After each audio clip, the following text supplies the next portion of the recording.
Hi, everybody. Welcome to English Digest. I'm Stephanie. And I'm Tom. It's our News Digest unit, and we're talking about a big story that I think is just going to continue to get bigger and bigger. I know when they were trying to clone dogs, I think the first animal they cloned was a sheep, Dolly, and it was kind of a big controversy back then. Well, now we're faced with doctors actually going in and modifying genes of little babies before they're born, and a lot of people don't feel comfortable about that. So we're going to talk about the first genetically modified babies, of course, took place in China. And what might they have been thinking when they did this? And how it might affect the future. It's kind of interesting. Indeed. So, of course, we've been hearing about mucking around with our genes for a long time. As you said, Dolly the sheep in Scotland there many centuries ago. Well, many decades ago. But we're talking about the latest development in China here. Those kind of made-to-order babies, I guess, that were conceived in China. So let's find out what this is all about. Let's read the entire contents of our lesson right now.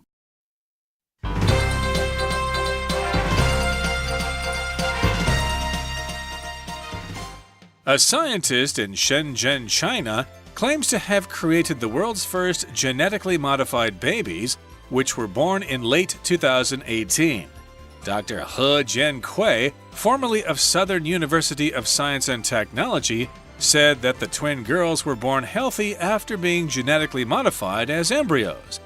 Using CRISPR, a gene editing technology developed in 2012, He switched off the CCR5 gene in the girls, aiming to make them resistant to HIV. He chose to eliminate this particular gene because of the prevalence of HIV in China, where between 500,000 and 1.5 million people have the virus. The CRISPR tool He claims to have used has been employed carefully up to this point, and was first used to modify a human embryo in 2015. CRISPR uses molecular scissors to alter a specific strand of DNA, either by removing, replacing, or tweaking it somehow. In fully developed humans, it's been used to treat certain diseases, but these changes can't be passed on to their offspring. With altered embryos, the story is different. The edited traits can be inherited by future generations. He's announcement of the girl's birth has been met with controversy in the global scientific community. Scientists who've reviewed his work have called his experiment monstrous and say it amounts to scientific misconduct. Some warn that his alterations could make the babies more susceptible to other diseases. Others have said that He's modifications were unnecessary, as effective treatments for HIV are widely available. The geneticist argues that his intent was to create children free from inherited diseases and pave the way for other researchers. Whatever people think, He believes society will decide what to do next. Okay, guys, let's get started. Let's look at the headline first.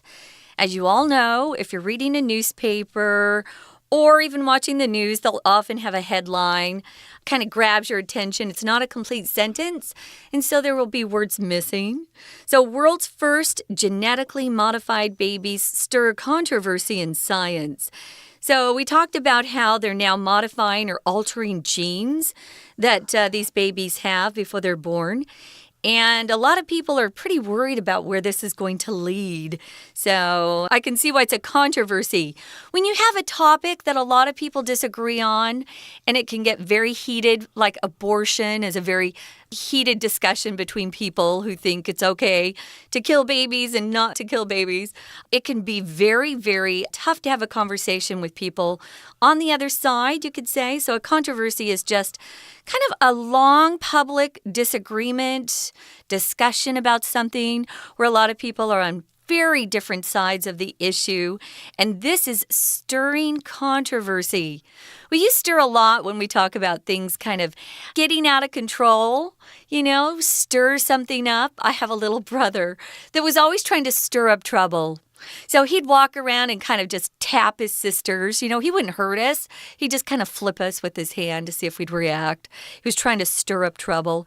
Well, this particular issue is stirring up controversy among scientists and just regular people like us. It's kind of interesting that the writer has used the word stir here because that's often used with liquid. Like if you want to have a drink or something and you've poured some chocolate powder into your milk, you need to stir the milk. And of course, we're talking about chemistry here, which involves a lot of liquid chemicals.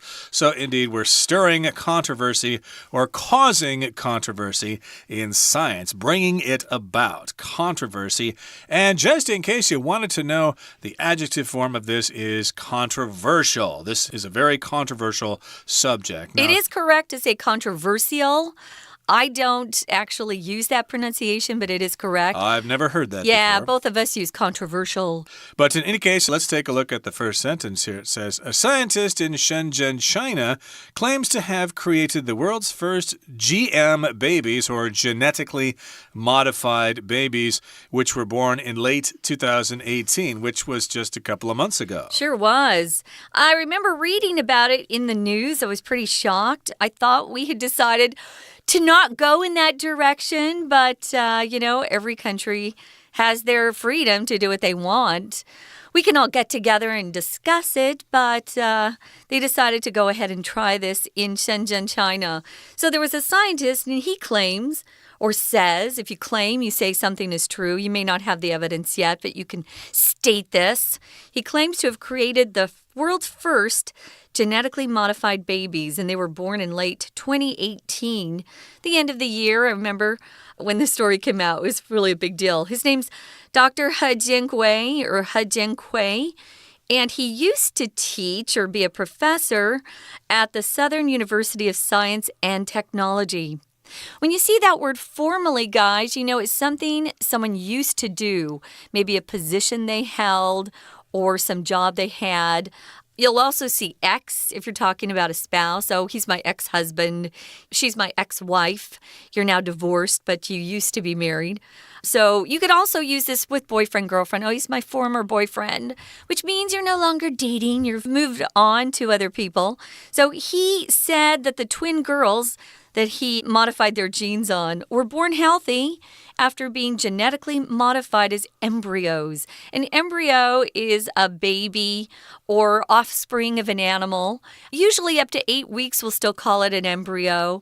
The human babies will turn into fetuses for some people, and some people just start calling them babies. Now that we have 3D images of babies in the womb, it's easier to see that they are human beings and not just a fetus or, some weird thing inside. So this is when he did it. He modified their genes when they were really tiny, tiny embryos. Right, and then as you said, they become the fetus later. So the embryo is the earliest stage after inception. And again, this happened. Or conception. I meant to say conception. I knew that was the wrong word coming out of my mouth. But in any case here, yes, they were modified as embryos. And using CRISPR, that's some kind of technology here. It's a gene editing technology that was developed way back in 2012, so that's already been 7 years.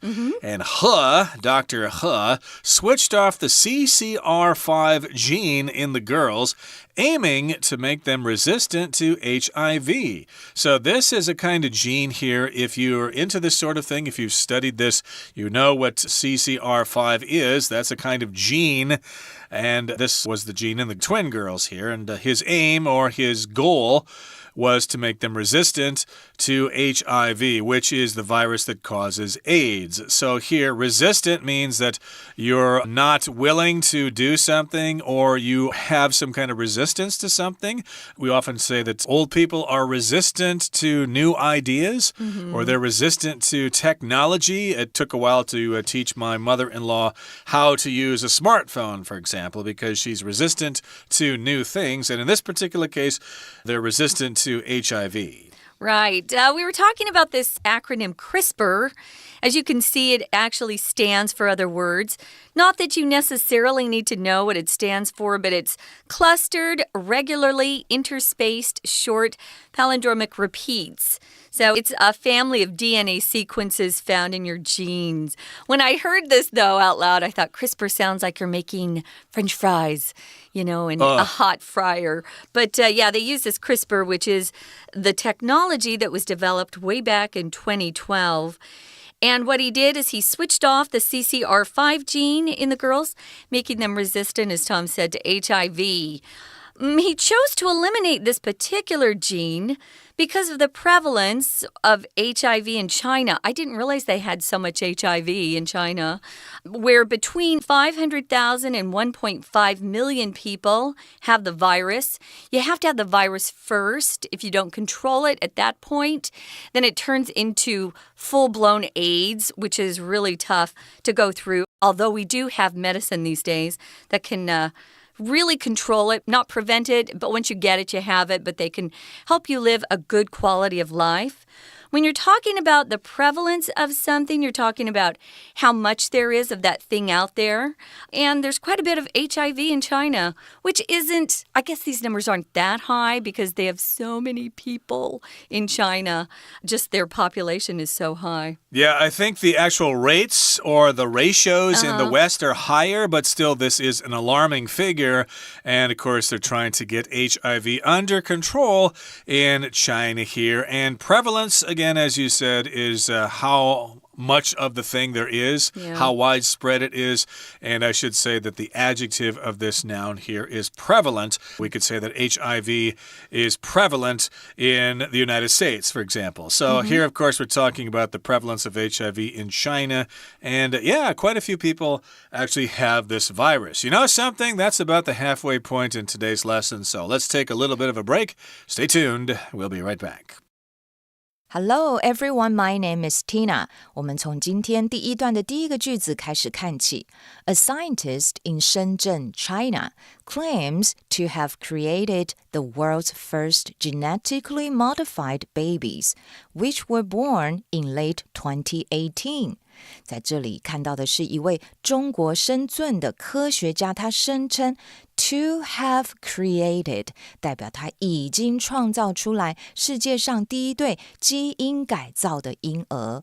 我们常听到 genetically modified， 那么指的就是基因改造的。我们常常吃很多的 GM food， 也就是 genetically modified food， 基因改造的食品。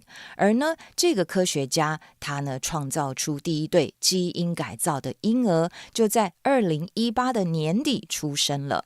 第一段的中间后面的句子提到 using CRISPR, a gene editing technology developed in 2012, He switched off the CCR5 gene in the girls, aiming to make them resistant to HIV.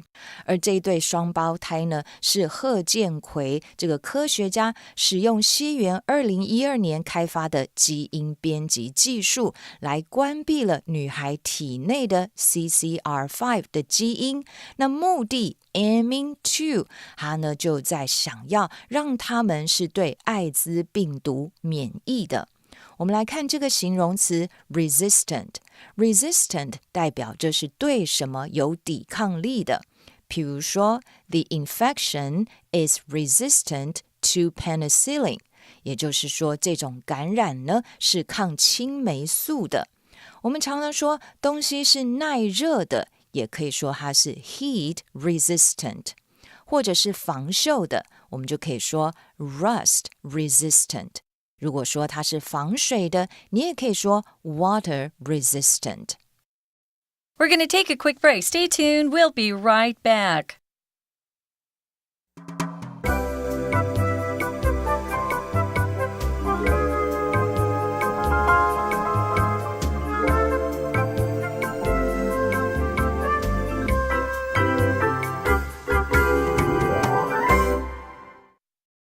Welcome back, guys. We're talking about a news story that is pretty big in the news. I think we'll continue to hear about it for a while. The world's first genetically modified babies, and it's stirred up controversy in science. So we've got the scientist in Shenzhen who actually used the technology called CRISPR. It's a gene editing technology to genetically modify embryos of 2 baby girls who were just in the embryo stage at the time. They were tiny. And he wanted to remove the gene to make them resistant to ever being infected by HIV, the virus HIV. So he chose to eliminate this gene because of the prevalence or the commonness. There's actually quite a bit of HIV in China. And he wanted to just get rid of that possibility. The thing about this is once you edit the genes of the parents, then their children will also be resistant to the same thing. So it will continue on as you pass those genes along from parent to child, child to child, like that. Anyway, we're moving on to the second paragraph, the CRISPR tool. That's his last name. It's kind of tricky, but you see it capitalized so you know it can't be he in the middle of a sentence. I think people here are probably used to seeing this as a last name, whereas foreigners would probably look at this and think, oh, why is he capitalized? Well, that's his last name, So he claims to have used the CRISPR tool. He employed it carefully up to this point and was first used to modify a human embryo back in 2015.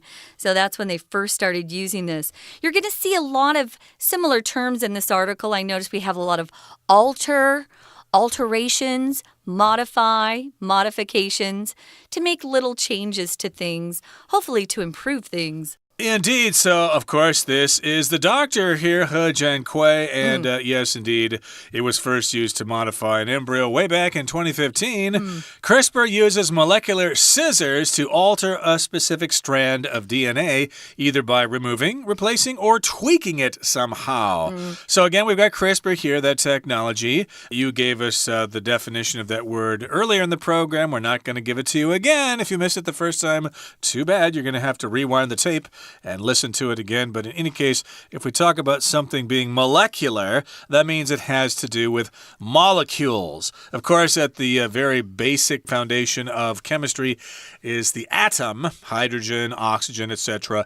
But then if you combine different atoms together, you get molecules, like H2O, water. That's a molecule. But these are scissors that are molecular, I guess. They're small enough to actually cut through these strands. I don't think they're actually scissors in the sense that we know them, using to cut paper or something like that.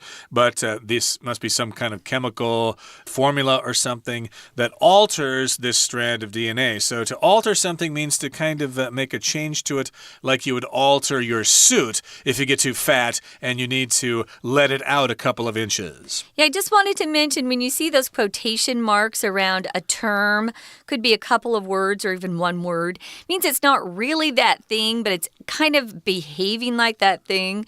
So it's kind of a cute name for what it does. It just kind of cuts like scissors would if you were cutting a piece of cloth. Like Tom said, to alter means to change. We often use alter if we go to a store and buy a suit. Maybe the pants are too long and we'll ask for the store to make alterations or to alter the length, to take it up or maybe take it down, leave it down. Maybe it's too short. And here they're trying to alter a specific strand of DNA. You've all seen pictures of DNA. It's like twisted around and it's a long chain of something. Well, strand here is kind of a word like chain, but we use strand when we talk about DNA. We also use the word strand as a measure word for things like pearls, a strand of pearls, or a strand of hair. Hair is non-count. You can't say, oh, I got a lot of hairs cut today. No, I got my hair cut today. Or I need to pull out this strand of hair to give it to the doctor. They're going to check my DNA. That's sometimes how they do check for DNA, especially at crime scenes. If they find some hair that's been pulled out at the root, a strand of hair, then the scientists can check the DNA. So strand is that measure word for DNA. And they can change it by either removing, replacing or tweaking it somehow. Tweaking is just a little bit of a change. But you can also tweak something by maybe pulling on something quickly. Sometimes boys especially will tweak girls' hair. You know, if you sit behind a girl in class and she has pigtails and you grab it and you pull it, he's tweaking your hair. Parents sometimes tweak your nose, tweak your ear if you're not being a good kid. But tweaking here just means tiny change. Yeah, to modify means to make a bigger change. To me, tweaking is like a very small change. Tiny. But enough to make a difference here. Yeah. So, yes, we tweak those strands of DNA. Strands are part of DNA and chromosomes and stuff like that. We don't have time to get into that right now. But in fully developed humans, it's been used to treat certain diseases. But these changes can't be passed on to their offspring. So they've done this before, but these changes could not be passed on to the offspring. That, of course, would be the children, basically. And with altered embryos, the story is different. Okay, if you alter the embryo, then I guess those traits or those changes can be passed on to their offspring. Again, it says the edited traits can be inherited by future generations. So a trait here is just a tendency, characteristic of something. I guess we'd say traits would be like, if you have red hair that you inherited from your parents or something, whether you're tall or short, whether you're susceptible to certain diseases, those would be different traits. Right. So it's kind of fun to see where you got, your hair color from, your eye color from. Comes from our ancestors. It could go back another generation. We inherit those things. Well, Huz announced the girl's birth, and it was met with controversy in the global scientific community. So here we're talking about the scientists, all kind of getting into heated discussion about this. To meet with something means to come up against it, to be confronted with it, and it wasn't smooth sailing for him, that's for sure. When it was posted in the newspaper, I remember thinking, this is a start of a scary trend.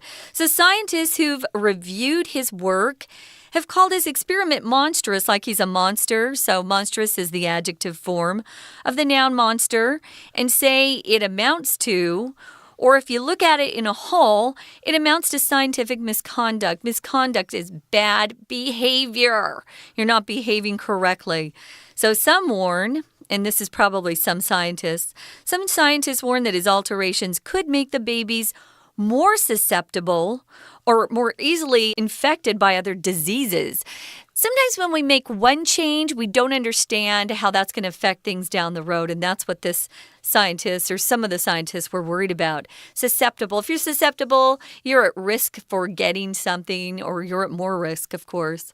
Sounds familiar. You try to fix one thing and then you cause a problem someplace else. Medicine does that. Indeed, those are like side effects or something like that. So Yeah. that's what some people warn, or some scientists warn. Other people have said that Huz modifications, Huz changes were unnecessary, as effective treatments for HIV are widely available. They say, hey, that was not necessary. You did not need to do that. We've got other things to do with HIV. And the geneticist argues that his intent was to create children free from inherited diseases and pave the way for other researchers. So that was his intent. That's what he wanted to do. That was his goal. Yeah, we often use intent rather than his motive. So you'll often see, what was his motive? What was his purpose? And he argues that, I just wanted to create children free from inherited diseases so they wouldn't be born with a disease or be susceptible. I could just make the way easier for them. We often use this phrase, pave the way for someone. It means you go first and you're a pioneer. You do something that's difficult, making the way easier for those who follow in your footsteps. So whatever people think, Hub believes, society's going to decide what to do next. I think we're going to continue arguing about this issue for quite some time. Right now, we're going to listen one more time to our Chinese teacher. 接着我们来看到第二段的第二个句子写着 CRISPR uses molecular scissors to alter a specific strand of DNA, either by removing, replacing, or tweaking it somehow. 在这里提到的是这个 CRISPR， 它所使用的呢是一种称之为分子剪刀，来改变特定的一股 DNA。我们来看一下 alter 这个动词，它有修改的意思。我们常常说修改衣服，也可以用 alter 这个字。举个例子来说，裁缝把这个夹克改得比较合我的身，我们就可以说 The tailor altered the jacket to fit me。而这里的 strand 呢，就是可以讲绳子或线，或是病毒的一株，或者神的一股，都可以这么说。所以它透过呢这样子的分子剪刀，改变了特定的一股 DNA 来做去除 removing， 替换 replacing， 或者呢稍微呢去扭转它，去修改它的某种方式 tweaking it， 然后改变了它的 DNA。第二段的最后一句提到 With altered embryos, the story is different. The edited traits can be inherited by future generations. 比较特别的是，这些呢透过基因改造的胚胎呢，它在编辑后的一些特征 traits 就可以透过遗传，然后被后代所获得。这是跟之前我们所想到的一些基因改造是不太一样的地方。Trait 在这里呢，可以指的是特征跟特点的意思，而 inherit 也就是有透过遗传而获得的性格或是特征。举例来说 Jane 遗传了她妈妈的大眼睛，我们就可以说 Jane inherited her mother's big eyes。当然这样子基改呢，延续到人类的这个生存是一个引起争议的议题。在第三段的第一个句子提到His announcement of the girl's birth has been met with controversy in the global scientific community. 这个科学家贺建奎他宣布女孩们的诞生，引发了这个全球科学界很大的争议。在这里我们说be met with 也就是引发或是预见得到了什么，而 controversy 也出现在我们今天的标题上面，代表着就是辩论跟争议的意思。举个例子来说 There was a huge controversy over the plans for the new power plant. 对于要建造新的发电厂的计划呢，争议极大。而我们同样在第三段的倒数第二个句子看到 The geneticist argues that his intent was to create children free from inherited diseases and pave the way for other researchers. 其实呢，这位遗传学家他则为自己辩称，他认为他的目的Intent 在这里当作名词，是要创造一些 free from 不受到遗传性疾病影响的儿童。在这里的 intent 也就是有意图、目的的意思。OK， 以上就是今天的课文讲解，谢谢收听。That's it, guys. Thanks for joining us.